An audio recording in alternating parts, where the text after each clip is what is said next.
यहाँ लैंडस्लाइडिंग हुई हुई थी जो 2 दिन रास्ता बंद रहा ना, इस वजह से था। सड़क तकरीबन यहाँ से टूटी है, देखते कहाँ तक टूटी है। अगर आपने भी स्कर्दू से हुंजा आना है और हुंजा में आके होटल्स का नहीं पता क्या करना और रास्ते का नहीं है दादा के, अगर स्कर्दू से हुंजा जाना है या हुंजा से स्कर्दू जाना है तो उसका क्या है, तो ये वीडियो देख ले।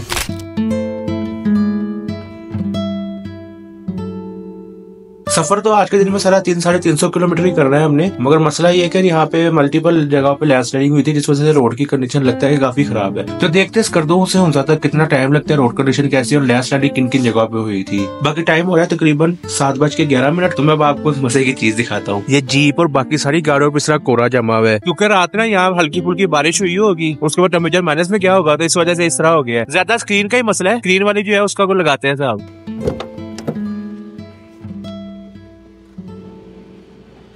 टेम्परेचर अभी यहाँ पे ये चल रहा है, आप खुद ही अंदाजा लगा ले, मगर स्क्रीन साफ हो गई है। तो अपना सफर शुरू करते हैं आगे का। हम लोग जब भी स्कर्दू आते तो हमेशा मेन सिटी से थोड़ा सा पीछे रुकते हैं। उसके हमें 2 फायदे हो जाते हैं। एक तो ये होता है कि हम जो मेन सिटी का रश होता है उससे बच जाते हैं, क्योंकि जो ये स्कर्दू है ये बहुत अर्ली मॉर्निंग जिसकी दुकानें हैं वो खुल जाती हैं। उसके अलावा मेन सिटी से थोड़ा सा पीछे रुके तो जो रूम रेंट है वो काफी मुनासिब होता है। ये कि दूसरे एरिया के निस्बत अभी भी स्कर्दू के जो रूम रेंट है वो थोड़े से ज्यादा है, मगर ये कि आपको यहाँ किसी भी होटल में चले जाए तो गर्म पानी और जो हीटर है वो 24 आवर्स अवेलेबल होता है, इसलिए जो अच्छा रूम है साफ सुथरा वो 5,000 से स्टार्ट होता है। बाकी रोड कंडीशन की बात करें तो स्कर्दू से निकल के 50 किलोमीटर तक तो बड़ा बेहतरीन एसफाल्ट रोड है, और अगर आप जगलोट साइड से आ रहे हो तो समझे कि जो आपके लास्ट के 50 किलोमीटर है वो बड़े बेहतरीन गुजरेंगे। ऐसा मैं क्यों कह रहा हूँ वो मैं आपको भी थोड़ा सा आगे जाके बताता हूँ। बाकी आपने एक चीज माइंड में रखनी है, अगर आप हुंजा से स्कर्दू के लिए निकलते तो आपने कोशिश करनी कि अर्ली मॉर्निंग निकले, क्योंकि ये रास्ते पे एक तो रात को सफर जो है वो अवॉइड करेगा, क्योंकि ये रोड मशहूर है अपनी लैंडस्लाइडिंग की वजह से। और जो मैंने आपको पीछे बताया था कि 50 किलोमीटर सफर आसान हो जाता है, उसकी वजह ये है कि जो जगलोट से ये स्कर्दू तक 170 किलोमीटर सफर है, मगर इसका शुरू का जो 120 किलोमीटर है उसमें आपको मल्टीपल जगहों पे इस तरह के पैचेस मिल सकते हैं जहाँ पे लैंडस्लाइडिंग की वजह से रोड थोड़ा सा खराब आता है। इतने मसले वाली बात नहीं है, गाड़ियां सारी आती हैं, मगर इस तरह के आपको छोटे मोटे पैचेस जो है वो मिल सकते हैं। गाड़ियां हर किस्म की इस पे चल जाती है तो वो इतनी टेंशन आपने नहीं लेनी। दूसरा किलोमीटर में तो ये सारा 300-350 किलोमीटर सफर बनता है, मगर ये माउंटेन्स का 300-350 किलोमीटर है तो इसको टाइम डबल लगता है। मतलब कि जितना 350 किलोमीटर करने में अगर आपको 2 घंटे लगते हैं तो इसके लिए आपको 4.5 घंटे चाहिए। तो ये समझ ले कि 300 किलोमीटर आपने 600 किलोमीटर सफर करना है। उसके अलावा जब आप अगर हुंजा से स्कर्दू जा रहे हैं या स्कर्दू से हुंजा जा रहे हैं तो बीच में कई पॉइंट ऐसे आते हैं जहाँ पे आप बुके फोटोग्राफी वगैरह कर सकते हैं, इसलिए फिर थोड़ा सा जेर में रखेगा कि आपको पूरा दिन ही चाहिए सफर कंप्लीट करने के लिए। बाकी जब आप कराक्रम हाईवे से स्कर्दू रोड की तरफ मुड़ेंगे तो ऑलमोस्ट 110 किलोमीटर बाद ये दम्बूदास नाम की जगह आएगी। इनकेस आपको रात हो रही हो तो आप यहाँ भी रुक सकते हैं, क्योंकि यहाँ भी काफी सारे होटल बने हुए हैं और नेटवर्क भी यहाँ पे अवेलेबल होता है, मगर एस्कॉम और टेलीनॉर का। और दम्बूदास के बाद यहाँ पे लैंडस्लाइडिंग हुई थी जो 2 दिन रास्ता बंद रहा है और पता लगा था कि हमारी जीप से बड़े बड़े पत्थर है और ज्यादा मसला भी इसी जगह पे होता है। बाकी तो इसके बाद जो सारा रास्ता है वो बड़ा VIP था, बिल्कुल तकरीबन जगलोट तक जो है एस्फाल्ट रोड है। बस यहाँ पे थोड़ी सी एहतियात की जरूरत होती है, और स्पेशली बारिश में। तो बारिश में मैं आपको मशवरा दूंगा कि अगर इस रोड पे आ रहे हैं तो थोड़ी सी एहतियात करेगा और कोशिश करेगा कि थोड़ा सा रोशनी में सफर करें यहाँ पे, क्योंकि हम हमेशा से सुनते थे कि जो ये स्कर्दू जाने वाला रास्ता है ये बहुत खूबसूरत है, मगर अनफॉर्चुनेटली हम लोगों ने हमेशा इस पर रात को सफर किया या शाम में सफर किया, और जब यहाँ से स्कर्दू से निकलना होता था तो हम देव सही चले जाते थे। मगर जब इस दफा इस पर सफर किया तो वाकई ये बहुत खूबसूरत रास्ता है। और लास्ट में सबसे गंदा पैच ये वाला आया था, इसके बाद रास्ता जो है ये फिर जगलोट तक कराक्रम हाईवे तक बेहतरीन हो जाएगा, आपको इसके बाद कोई भी पैच नहीं मिलेगा। और जब आप उस साइड से आएंगे जगलोट साइड से तो सबसे पहले आपको ये पैच मिलेगा। बाकी मैं अब आपको कराक्रम हाईवे जाके मिलता हूँ।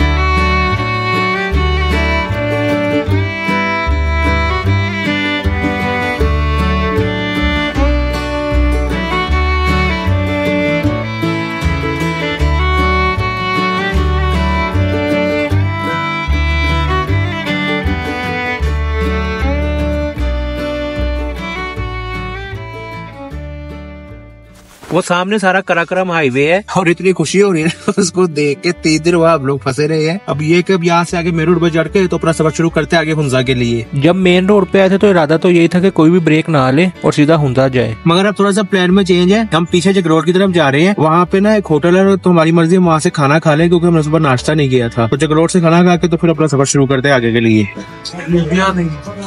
एक काबली पुलाव कर ले और एक देख ले दाल चने और रोटी।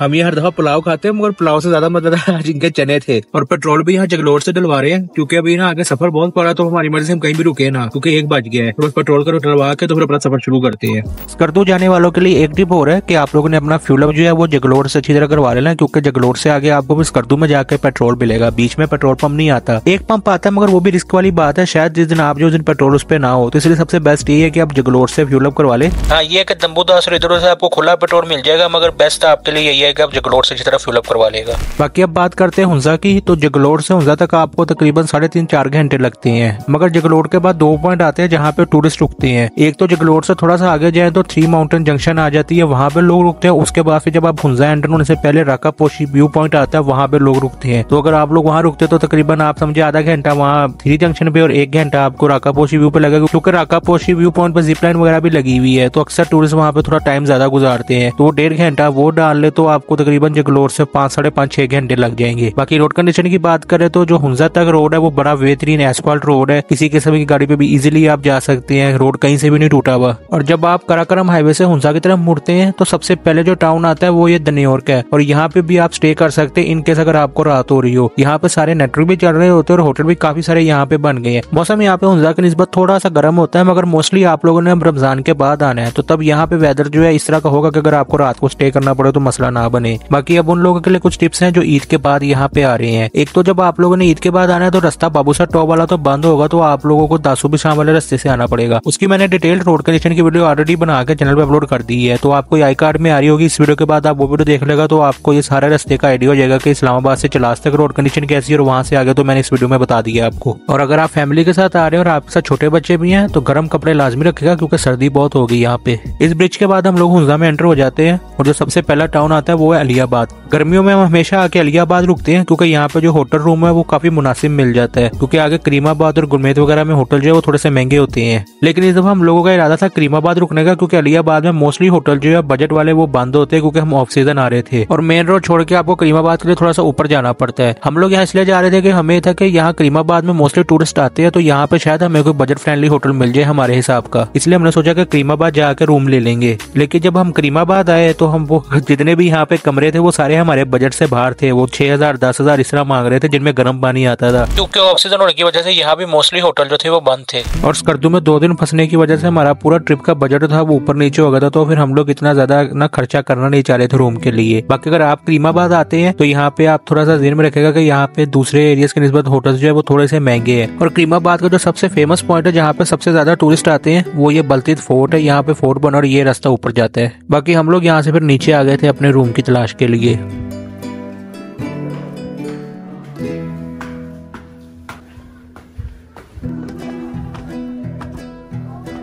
ये 4,000 बता रहे ना? क्या भाई सीजन में तो 8,000 ये वाला कर ले। अच्छा, यहाँ से नजर भी सारा कुछ आएगा।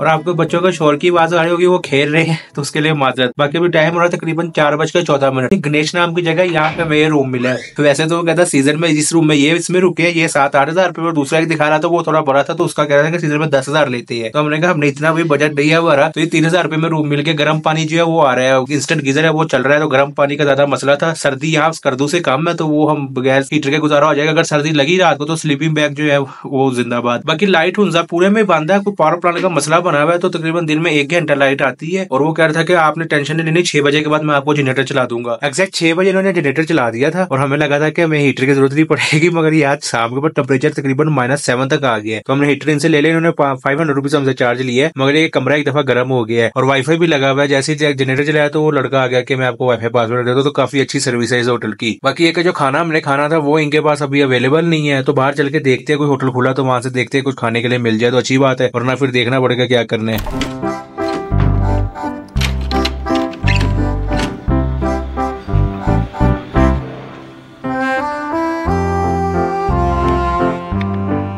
ये सामने होटल के सामने ही है।